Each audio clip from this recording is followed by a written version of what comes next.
Welcome back. Surat મહાનગરપાલિકાના કાર્યપાલક ઇજનેર કેતન દેસાઈને સસ્પેન્ડ કરી દેવામાં આવ્યા છે.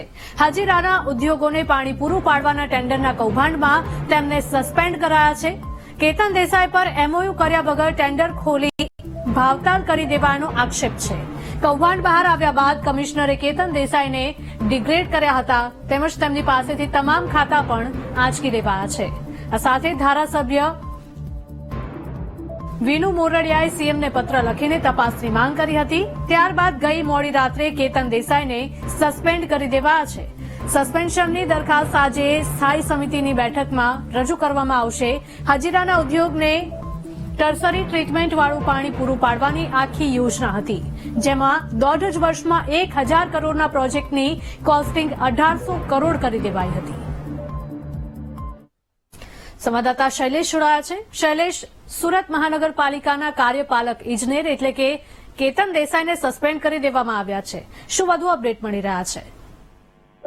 સુરત મહાનગરપાલિકા દ્વારા જે ટર્સરી ટ્રીટમેન્ટ થયેલું પાણી હજીરાના ઉદ્યોગોને આપવાની એક બહુ મહત્વકાંક્ષી યોજના હતી. રાજ્ય સરકારે પણ એમાં SOR મુજબ મંજૂરી આપી હતી. 900 કરોડ આ યોજના માટે મંજૂર થયા હતા, પરંતુ સુરત મહાનગરપાલિકાના જે ચીફ સિટી ઇજનેર છે અક્ષય પંડ્યા અને કાર્યપાલક ઇજનેર કેતન દેસાઈએ સાથે મળીને આખો ખેલ પાડી દીધો હતો અને માત્ર 1 વર્ષની અંદર જ 900 કરોડનું જે ટેન્ડર હતું SOR મુજબ મંજૂરી હતી એની સામે 1600 કરોડનું ટેન્ડરિંગ કરાવી દીધું હોવાનો સમગ્ર મામલો સામે આવ્યો છે.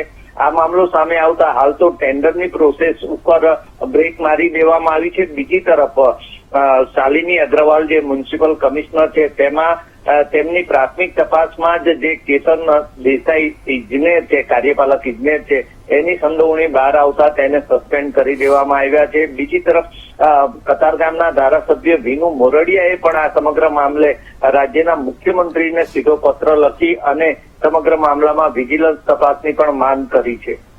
જી શૈલેષ, આભાર.